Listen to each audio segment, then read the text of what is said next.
ہے. سمجھ آ گئی نا جی؟ هو اللہ احد، وہ اللہ ایک ہے. اچھا ایک لفظ ہوتا ہے واحد اور ایک ہوتا ہے احد.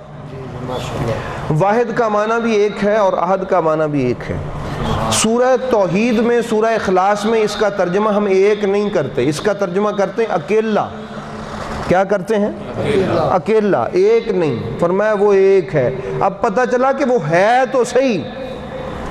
کوئی بھی بڑے سے بڑا کافر یہ نہیں کہتا کہ اللہ میں اللہ ہوں خدا نہ خاصہ، اللہ ہونے کا دعویٰ کوئی نہیں کرتا. سمجھ آئی نا جی؟ اب سب کو اگر وہ چت ہو جاتے ہیں، شکست کھا جاتے ہیں، اس بات کو ماننے پہ مجبور ہو جاتے ہیں کہ یہ سورج تم نے بنایا ہے، وہ کہتے ہیں ہم نے تو نہیں بنایا، کسی نے بنایا ہے. فرماتے ہیں وہ جو کسی ہے نا وہی اللہ ہے. وہ جو لوگ نہیں نا اللہ کو مانتے، جو اللہ تعالیٰ کے منکر ہیں، جو اللہ تعالیٰ کی ذات کو نہیں مانتے، ان سے پوچھیں یہ سورج خود بنا ہے؟ وہ کہتے نہیں کسی نے تو بنایا ہے. وہ کہتے ہیں یہ جو کسی ہے نا اس کا نام ہمارا اللہ ہے. اچھا وہ کہتے ہیں اللہ تو ہے، اب ہو سکتا ہے ایک اللہ ہے، دو ہے، تین ہے، چار ہے، کتنے ہیں؟ اس پہ اللہ نے دلائل دیے ہیں کہ وہ دو چار نہیں ہے، وہ صرف ایک ہے، احد ہے. احد ہے. اچھا واحد عربی کی گنتی میں کہتے ہیں، کسی نے ارسطو سے پوچھا تھا، بہت بڑا آدمی تھا، کہ یہ واحد کیا ہوتا ہے؟ اس نے کہا کہ ایک کے آدھے کو ایک واحد کہتے ہیں. ایک کے آدھے کو کیا کہتے ہیں؟ اس نے کہا اسنان یعنی دو کیا ہوتا ہے؟ اس نے کہ ایک کے دگنے کو دو کہتے ہیں. تو پتہ چلا یہ جو لفظ واحد ہے اس سے کم بھی ہو سکتا ہے، اس سے بڑھ بھی سکتا ہے. اللہ کی شان یہ ہے نہ وہ کم ہوتا ہے نہ وہ بڑھتا ہے. اللہ کی شان یہ نہ وہ کم ہوتا ہے نہ وہ بڑھتا ہے. اس لیے اللہ نے یہ نہیں کہا قل هو اللہ واحد، وہ اللہ ایک ہے. واحد سے گنتی آگے چلتی ہے، وہ اللہ ہی نہیں ہے جو گنتی میں آ جائے. لفظ واحد گنتی کے لیے استعمال ہوتا ہے. کس کے لیے استعمال ہوتا ہے؟ گنتی کے لیے. واحد، اثنان، ثلاث، اربع، خمسہ، اس طرح ستہ، یہ سب آگے گنتی چلتی ہے اینڈ تک، 100 1000 لاکھ تک گنتی چلتی. شروع واحد سے ہوتی ہے، چونکہ لفظ واحد سے گنتی شروع ہوتی ہے. اگر اللہ اپنے لیے لفظ واحد، حالانکہ اللہ نے لفظ واحد بھی قرآن پاک میں کئی جگہ پہ اپنے لیے استعمال فرمایا ہے، تو اس کے بارے میں محدثین نے کہا کہ جب واحد اور احد کو اللہ تعالیٰ اپنے لیے استعمال کہے تو واحد سے مراد یہ ہے کہ وہ اپنی صفات میں یکتا ہے، اور احد سے مراد یہ ہے کہ وہ اپنی ذات میں یکتا ہے. وہ اپنی صفات میں یکتا ہے اور اپنی ذات میں یکتا ہے. بھئی توحید کا سبق سننے سے آپ کو کوئی پریشانی تو نہیں ہے؟ پریشانی تو ہوگی. اس کی وجہ ہے کہ یہ ہمارا مضمون نہیں ہے، حالانکہ یہ ہر مسلمان کا مضمون ہے. یہ میں نے روایتاً ایک جملہ استعمال کیا کہ یہ ہمارا مضمون نہیں ہے. بھئی جو ہے ہی مسلمان اس کا مضمون سب سے پہلا ہے ہی توحید کا مضمون. صحیح ہے نا جی؟ آپ کو اس کی سمجھ آئے تو تب بھی ٹھیک ہے، نہ سمجھ آئے تو ثواب تو پھر بھی ہے. ہم نے اللہ کی توحید پہ گفتگو کی ہے کہ جس کو لے کے انبیاء زمین پر اترے. سمجھ آئیے نا جی؟ اس کی توحید پر اس کی گفتگو ہم نے کی ہے. تو اس لیے برادران اسلام یہ قل هو اللہ احد، احد کا لفظ اللہ نے اس لیے استعمال کیا کہ اس سے گنتی آگے نہیں چلتی. اور اللہ وہ ہے جس سے آگے نہ کچھ نکلتا ہے نہ اس میں شامل ہوتا ہے. سمجھ آئی نا جی؟ اللہ وہ ہے نہ اس سے آگے کچھ ہوتا ہے نہ اس میں سے کچھ کم ہوتا ہے. یہ ہمارے اللہ کی تعریف ہے. تو اس لیے برادر نے اسلام فرمایا اللہ تعالیٰ نے کہ محبوب آپ ارشاد فرماؤ، اور یہ بھی یاد رکھیں یہ نہیں کہا کہ واحد وہ ایک میرا اللہ بھی ہے ایک. اگر یہ ہوتا نا کہ ایک میرا بھی ہے، 360 تھے ان کے مشرکین مکہ کے. کتنے تھے؟ وہ کہتے ٹھیک ہے 360 تھے، اسی اگے ہی مان دیں، چلے ایک تیرا بھی مان لینے ہیں. ایسے ہی تھا نا؟ وہ ایسے کہہ سکتے تھے کہ چلو اسی تے اگے 360 نو تو منی بیٹھے، ایک تیرا بھی وچ پا کے انہوں بھی مان لینے. نبی پاک نے فرمایا نہیں، ایک نہیں، کلا میرا منو. اس لیے اس کا ترجمہ ایک نہیں کیا، اکیلا کیا. فرمایا ایک نہیں کہ یعنی ایک میرا بھی وچ پالو، 360 تو چلو کاٹ ہو جان گے، نہیں. فرمایا کہ کلا ہی میرا. احد، احد کہتے ہیں اکیلے کو جس کا دوسرا نہ ہو. یہ نبی پاک نے فرمایا. فرمایا منوانا تو میں نے یہ ہے 360 اپنے چھڑو، کلا میرا ہی منو. یہ ہے احد کا معنی. یہ کس کا معنی ہے؟ احد کا. نبی پاک نے لا الہ فرمایا، لا نہیں ہے. یہی تو مسئلہ تھا، نہیں ہے. لا الہ نہیں ہے کوئی بھی الا اللہ سوائے میرے اس اکیلے رب کے، صرف ایک وہی ہے۔ ایداں نہیں میں کرنا بھی تسی آکھو بھی اسی تو بابا گجے ہیں بھی چل کوئی نہیں 360 نو چ مان دے ہیں تے ایک تیرا بھی بھائی ایک وچ مان لینے ہیں، سانو کیڑا رولا اس تے منن گجے ہیں۔ نبی پاک نے فرمایا نہیں انج نہیں، قل هو اللہ احد کا معنی یہ ہے اپنے یہ سارے چھوڑ دو، میرا جڑا کلہ ہے نا انہوں مان لو۔ یہ ہے احد کا ترجمہ۔ یہ کس کا ترجمہ ہے؟ احد کا۔ بھئی آپ پڑھتے ہیں سورہ قل هو اللہ احد اور انا آتینا، بہتے مسلمانوں دو ہی تے ہوندی ہیں نماز دے وچ، ٹھیک ہے نا جی؟ تو قل هو اللہ احد اور انا آتینا کل کوثر ہی تو ساری نماز ہے ساری۔ اس لیے میں یہ سمجھتا ہوں کہ آپ جب نماز میں اس کو پڑھیں، کم از کم آپ کو جب لفظ احد کبھی نماز میں یاد آ جائے تو آپ کو مزہ آئے کہ میرے نبی کیسے ڈٹ کے کھڑے ہو گئے تھے ان کے سامنے کہ ان کو باہر نکالو، میرا اکیلا ہے بس اس کو مانو، ان کو باہر نکالو اور میرا اکیلا ہے بس اس کو مانو۔ یہ ہے قل هو اللہ احد۔ اور یہ کوئی چھوٹی سی بات نہیں تھی، بڑے بڑے فرعون سے بھی بڑے بڑے، ابو جہل، عتبہ، شیبہ، بڑے بڑے لوگ، کتنے کتنے بڑے کافر تھے وہاں پر، تو ان کے سامنے سینہ سپر ہو کے کھڑے ہو جانا، کہنا کہ نہیں ان کو چھوڑو، احد وہ جو اکیلا ہے نا، اکیلا ایک نہیں، یکتا، احد اکیلا۔ احد کا کیا ترجمہ آپ کریں گے آج کے بعد؟ اکیلا، کلہ میرا، بس اپنے چھوڑ دو، جو میرا ہے نا اس کو مانو۔ تو اس لیے برادران اسلام یہ ہے قل هو اللہ احد۔ فرمایا محبوب ان کو کہو کہ میرا رب وہ ہے، اس کا کوئی شجرہ نسب نہیں ہے۔ اللہ الصمد، میرا رب وہ ہے جو صمد ہے، جو کیا ہے؟ احد کی سمجھ آ گئی ہے آپ کو؟ احد کی، اکیلا۔ فرمایا تم نے اپنے 360 بھی بنائے ہوئے ہیں اور تم کہو کہ واحد یعنی ایک اور صحیح، ایسا نہیں۔ احد صرف میرا، اکیلا، یکتا، جس کے ساتھ کوئی اور دوسرا خدا نہیں ہو سکتا، اس کو تم مانو۔ تو برادران اسلام یہ تھی وہ میسج تھا جو نبی کریم صلی اللہ علیہ وآلہ وسلم کے لیے دشمنی کا باعث بنا۔ انہوں نے حالانکہ نبی پاک کو کبھی آفر بھی کی تھی، آپ کو یا ایھا الکافرون کی تشریح میں پڑھ کے دیکھیں تو انہوں نے کہا بھی تھا کہ محمد صلی اللہ علیہ وسلم انج ہے کہ بات یہ ہے، آپ ایسا کرتے ہیں کہ ہم دن تقسیم کر لیتے ہیں، تھوڑے سے دن آپ ہمارے بتوں کی پوجا کر لیا کریں، تھوڑے سے دن ہم آپ کے خدا کی پوجا کر لیں گے۔ تو نبی کریم صلی اللہ علیہ وآلہ وسلم نے فرمایا نہیں، قل هو اللہ احد، میرا احد ہے، واحد ہے، یکتا ہے، ایک ہے، اکیلا ہے، لا شریک ہے، ذات میں، صفات میں اس کے ساتھ کوئی دوسرا شریک نہیں ہے، بس ماننا ہے تو اس ایک کو مانو۔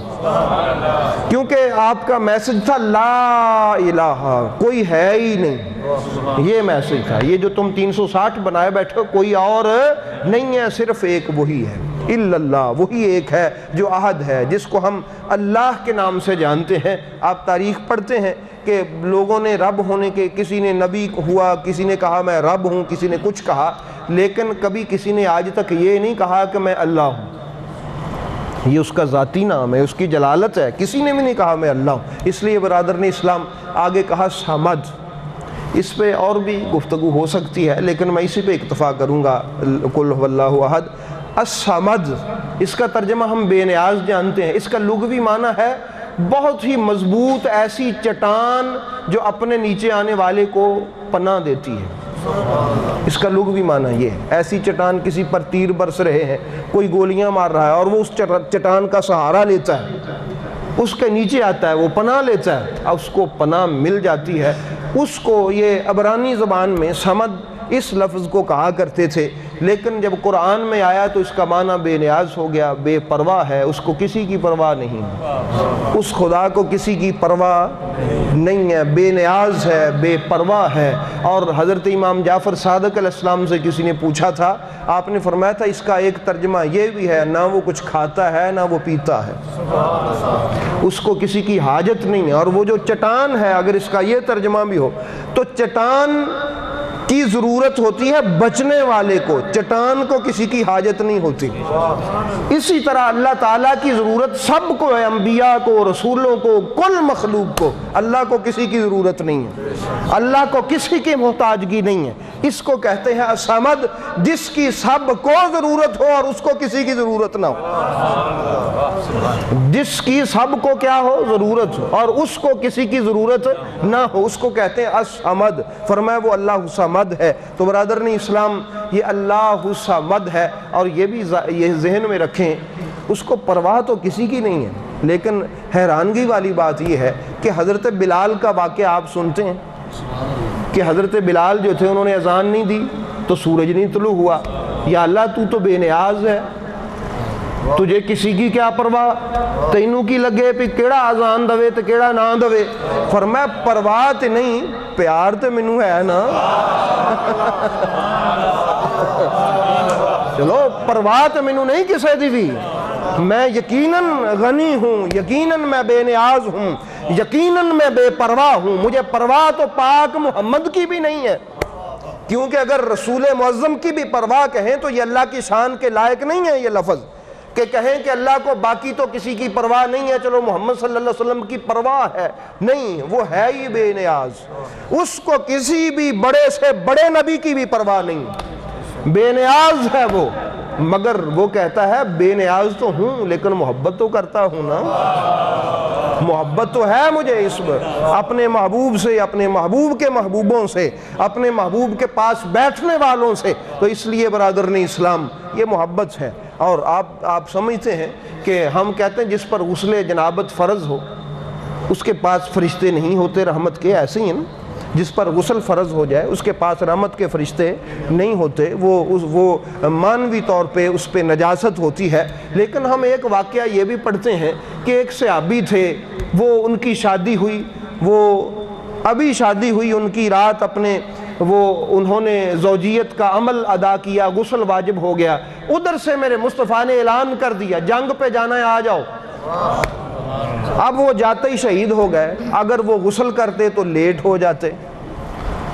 اب ان کی لاش تلاش کر رہے ہیں، ان کی جسد اطہر، ان کی لاش نہیں مل رہی۔ نبی کریم صلی اللہ علیہ وسلم نے فرمایا ٹھہرو، آ جاتی ہیں۔ اب ان کی کچھ دیر بعد لاش وہاں سے ملی تو غسل کیا ہوا، پانی لگا ہوا، قطرے ٹپک رہے ہیں۔ تو اب یہ کیا تھا؟ سرکار نے پوچھا صحابہ نے کہ حضور یہ کیا تھا؟ فرمایا ٹھہرو، پوچھتے ہیں۔ ان کی زوجہ سے پوچھا، انہوں نے کہا ان پر غسل واجب تھا، انہوں نے آپ کی آواز سنی، کہیں لیٹ نہ ہو جائیں، اسی طرح ہی آ گئے، اسی طرح ہی آ گئے۔ تو برادران اسلام وہ بے پرواہ ہے، انہوں کی لگے غسل والے دے نیڑے فرشتے آن دے تو پھویں نہ آن دے۔ بھئی اس نے تو ایک اصول کیا ہے کہ جس پر غسل ہے اس کے نزدیک فرشتے نہیں آتے۔ یا اللہ انہوں فرشتے چک کے لے گئے آسمانہ تے، پاک نبی نے فرمایا اس کو اٹھا کے لے گئے بادلوں پر، اور اس کو وہاں سے غسل دیا فرشتوں نے، اور غسل دے کے واپس لائے۔ یا اللہ یہ کیا ہے؟ فرمایا محبوب دے صحابانہ محبت ہے، یہ میرے نبی کی بات پہ لبیک کہنے والا کہ کہیں لیٹ نہ ہو جاؤں، اس کو کہتے ہیں میرے محبوب کا غلام، کہہ کہ کہیں لیٹ نہ ہو جاؤں، فوراً لبیک کہا اور آ گئے۔ اللہ نے فرشتوں سے فرمایا چوک لے آؤ آپ غسل دو، تو یہی تھا نا۔ اچھا وہ بھی آپ سنتے ہیں، وہ جو اصحاب کہف تھے وہ 309 سال غار میں سوئے رہے، تو ان کی 10 محرم والے دن فرشتے جو تھے وہ بدلتے ہوتے تھے کروٹیں۔ 10 محرم کو فرشتے کیا بدلتے تھے؟ فرشتے پہلے سال آئے نا کروٹاں بدلن، تو بدل کے چلے گئے۔ تو اللہ نے فرمایا کہ ہاں بھائی سارے دی بدل آئے، جی بدل آئے۔ ہم کہتے ہو جڑا باہر بیٹھا۔ اچھا ہم یہ بھی پڑھتے ہیں جہاں کتا ہو وہاں فرشتہ نہیں آتا، ایسے ہی ہے نا جی۔ بلکہ وحی کے بارے میں بھی ایک روایت پڑھتے ہیں کہ وہ وحی رکی رہی، کتا تھا وہاں، کتا ہو فرشتہ نہیں آتا۔ اللہ نے فرمایا جڑا باہر بیٹھا تھی، فرمایا تو کتا ہے، فرمایا ان کا ہے۔ بھئی اللہ بے پرواہ ہے، بے نیاز ہے، اس کو اس بات سے کوئی غرض نہیں ہے۔ لیکن اگر محبت ہو تو جن سے محبت ہو ان کا کتا بھی اس کو پیارا لگتا ہے۔ جو اللہ کے محبوب ہو نا جی، جن سے اللہ محبت کرتا ہے، تو ان کا کتا بھی اللہ تعالیٰ بے پرواہ تو ہے لیکن پیار کرتا ہے۔ لیکن کیا کرتا ہے؟ پیار کرتا ہے وہ۔ اور بہت ساری مثالیں ہیں ایسی سمجھ آئی نا جی بات کی؟ حضرت سیدنا عمر فاروق سرکار نے دریا کو خط لکھ دیا. آپ جانتے ہیں کدی دریاواں نو بھی کسی نے خط لکھے؟ بھئی دریاواں نو بھی کدی کسی نے خط لکھے؟ انہوں نے آکھا جی دریا نہیں چلدا، کڑی وڈ کے وچ اپنا ایک جوان سٹنی پیندی ہے. جناب عمر فاروق نے فرمایا وہ کوئی اور دور تھا، اب کوئی اور دور ہے، اب رسول والوں کا دور ہے. خط لکھ دیا دریا کو، کہا عمر کی طرف سے جو خلیفہ رسول ہے تمہیں خط لکھ رہا ہوں، چلنا ہی تے اللہ لی چل، نہیں تو نہ چل. آج تک دریائے نیل رکا نہیں. بات یہ ہے پیو یا اللہ دریا خط تے تینوں کسی دی پرواہ تے نہیں نا کہ کوئی خط دریا نو لکھے تے پاویں نہ لکھے، اور میں پرواہ تے نہیں، پیار تے ہے نا. پیار تے ہے نا، یہ پیار کی باتیں ہیں. اسی پہ ہی آپ قیاس کرنے سب باتوں کہ جو اللہ کے محبوب کے ساتھ متصل ہوتا ہے وہ بے پرواہ ہو کے بھی اس سے محبت کرتا ہے. بے پرواہ ہو کے بھی اس سے کیا کرتا ہے؟ محبت کرتا ہے. اس لیے برادران اسلام یہ شان ہے میری. اللہ صمد ہے، بے نیاز ہے، بے پرواہ ہے، لیکن وہ بے پرواہ ہو کے بھی محبت کرتا ہے ہر اس سے جو میرے محبوب کے ساتھ ملا ہوا ہو، جو میرے محبوب کا غلام ہو. اس لیے برادران اسلام اللہ تعالی ہمیں اپنے محبوب کے ساتھ منسوب رہنے کی توفیق عطا فرمائے. فرمایا کہ وہ بے پرواہ ہے. اللہ الصمد لم یلد، اس نے کسی کو جنا نہیں ہے، ولم یولد، اور وہ کسی سے جنا نہیں گیا، وَلَمْ يَكُنْ لَهُ كُفُوًا أَحَدٌ. کفو کہتے ہیں اصل میں شریک حیات کو بھی کہتے ہیں، بیوی کو بھی کہتے ہیں کفو، اور جو صفات میں اور ذات میں اور برابری میں، علم میں، قدرت میں، طاقت میں کسی کا ہمسر ہو اس کو بھی کفو کہتے ہیں. تو فرمایا اللہ کے علم میں نہ کوئی اس کا دوسرا ہے، نہ اس کی قدرت میں، نہ اس کی ذات میں، نہ اس کی صفات میں کوئی اس کا ہمسر نہیں ہے. وہ اکیلا ہے. وہ کیا ہے؟ اکیلا ہے. وہ انبیاء کے پاس جتنا بھی علم ہے وہ اس کا عطا کردہ ہے. بھئی حالانکہ اللہ تعالیٰ بھی زندہ ہے اور ہم بھی کیا ہے؟ اللہ بھی حیات رکھتا ہے، آپ بھی، میں بھی حیات رکھتے ہیں، تو یہ برابری ہو گئی؟ نہیں. ہماری زندگی اس کی دی ہوئی چند دنوں کی ہے اور وہ ہمیشہ سے ہے اور ہمیشہ تک ہے. وہ حی ہے اور قیوم ہے، زندہ ہے اور لوگوں کو زندہ رکھنے والا ہے. اس لیے برادران اسلام یہ قل هو اللہ احد اللہ الصمد لم یلد ولم یولد ولم یکن لہ کفوا احد